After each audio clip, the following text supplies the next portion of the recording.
Fala, meus queridos, hoje eu queria fazer a resenha de um livro aqui bem interessante, que é o livro O Pensamento do Antigo Oriente Próximo e o Antigo Testamento. Ele é mais focado no Antigo Testamento, como o nome já diz, e ele vai trabalhar muitos conceitos relacionados àqueles povos do Antigo Oriente Próximo, que é basicamente ali boa parte do lugar onde acontece a história bíblica. Tá? Claro que quando a gente vai para o Novo Testamento, a gente sai um pouco do Antigo Oriente Próximo, vai para a Europa, né, principalmente ali nas viagens do apóstolo Paulo, mas o Antigo Testamento em si, você tem Mesopotâmia, Egito, Pérsia, vários locais ali que estão situados dentro desse chamado Antigo Oriente Próximo, tá?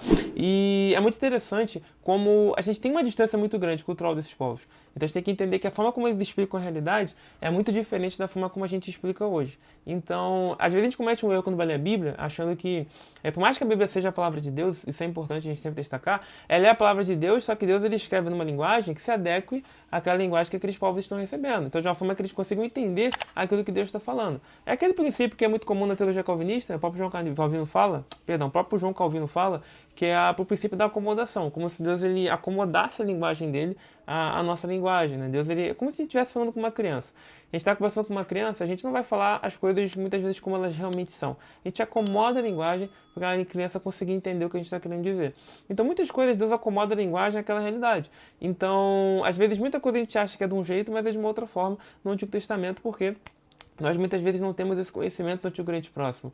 Então, muitas vezes analisar a Bíblia de uma forma científica é um equívoco, porque a Bíblia, essa noção de ciência não existe nesse período. A ciência, método científico, experimentos, é uma coisa que vem lá na modernidade, né? Que não vem aqui nesse período do Antigo Oriente Próximo. Então é legal entender como aquelas pessoas enxergam a realidade. Por exemplo, por que os judeus ali, os hebreus, eles sempre estão relacionados com aquele tal de Baal ali, envolvendo aquela narrativa dos reis, por exemplo? Por que é tão comum essa tentação com Baal atingindo seu ápice ali na história de Jezabel e de Acabe?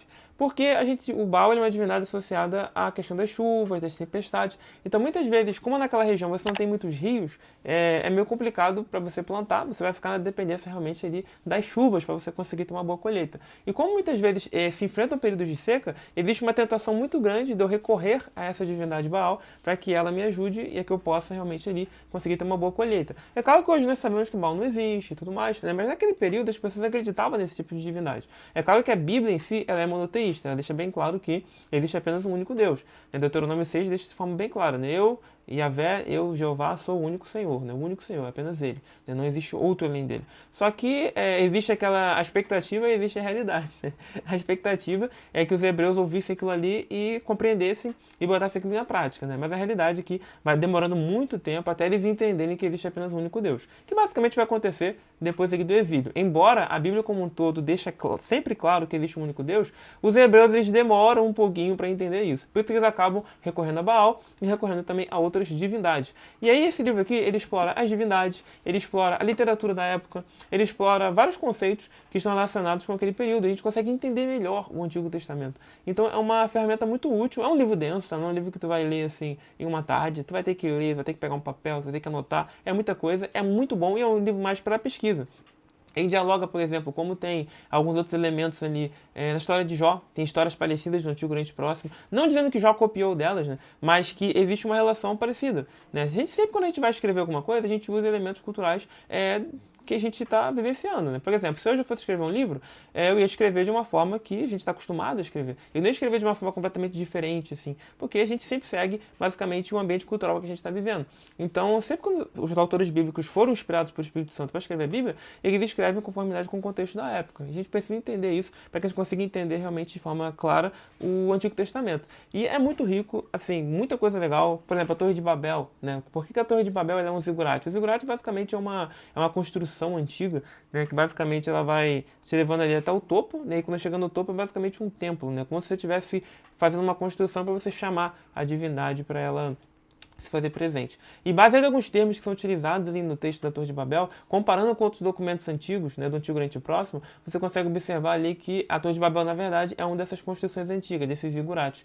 E a gente consegue entender de forma bem mais clara o texto. Né? Aquela tentativa da Torre de Babel é uma tentativa de fazer com que Deus desça. Né? Além de toda aquela questão de arrogância que a gente percebe ali no texto, a gente vê essa tentativa de Deus descer, né? E é legal como isso dá errado, né? A iniciativa humana para você chegar a Deus, ela dá errado. E quando chega em Gênesis 12, a gente vê exatamente o contrário, né? Que quando Deus, na verdade, ele desce para realmente buscar ter um relacionamento com um homem, né? Quando ele chama Abraão. Tá? Então é bem interessante isso, quando a gente consegue observar o contexto da época, de forma bem clara, com base nesse livro aqui. Como eu falei, é um livro denso, ele tem aqui toda essa parte de literatura do Antigo Oriente Próximo, as divindades, né, como é que funcionava a geografia deles, a cosmogonia, né, como é que eles explicavam a origem, por exemplo, do mundo. Não é como a gente explica hoje, né? A gente explica hoje de uma forma bem científica, com método científico. Naquela época era diferente, você tem batalha de deuses, né? Você tem muitas vezes a humanidade sendo formada por conta dessa batalha dos deuses, do sangue derramado nessas divindades. É uma forma bem diferente.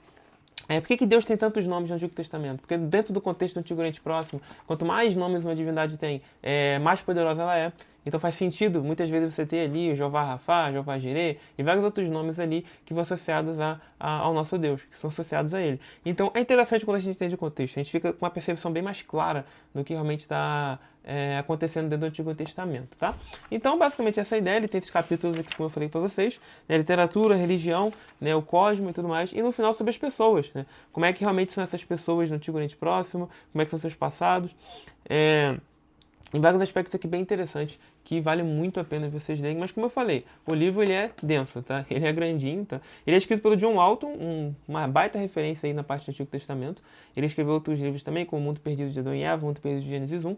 São livros que, digamos assim, não tem leituras tão populares de Gênesis, né, como a gente está acostumado dentro dos círculos mais conservadores, mas não é um livro que ataca a inerrância da Bíblia, nem nada relacionado à questão de inspiração e tudo mais, né? Dependendo da forma como você define a inerrância, é claro. Mas não é um livro que vai contra aí, digamos assim, aquela abordagem mais conservadora. O John Walton, claramente, ele é um conservador, ele é uma pessoa que vê a Bíblia como a palavra de Deus, tá bom? É sempre muito claro essa pegada aqui na abordagem dele. Mas algumas leituras dele não são tão populares, digamos assim, tá? Quando vocês forem ler, vocês vão entender. Mas é muito bom, eu recomendo demais a leitura e com certeza vai edificar muito a vida de vocês, tanto nesse conhecimento Antigo Oriente Próximo, que é uma das minhas áreas favoritas aí no estudo bíblico, tá? Recomendo bastante o livro e, na minha opinião, né, se fosse dar uma nota aqui pra ele, né, com certeza eu dou uma nota 9 de 10, tá? Não vou dar 10 de 10 porque ele não é uma leitura muito confortável, né? Eu sei que é difícil, né, você fazer uma leitura tão confortável assim nesses temas, mas por mais que o vocabulário do John Walton é bem tranquilo, não é um livro que às vezes tu vai ler, assim, ele é denso, então tu vai ter que ler, parar, né? Aqueles livros que às vezes tu consegues, mesmo o assunto sendo denso, tu usa alguns recursos ali para tentar deixar ele mais tranquilo, tá? O Walton, ele escreve muito bem, escreve de uma forma simples também, né? Não é difícil de entender, mas é um aspecto mais denso, então vai fazer com que você realmente tenha um pouco de paciência na leitura, tá bom? Espero que tenham gostado do vídeo. Se gostou, ficou até o final. Curte o vídeo, se inscreve no canal. Muito obrigado por ter ficado até aqui e até a próxima. Deus abençoe.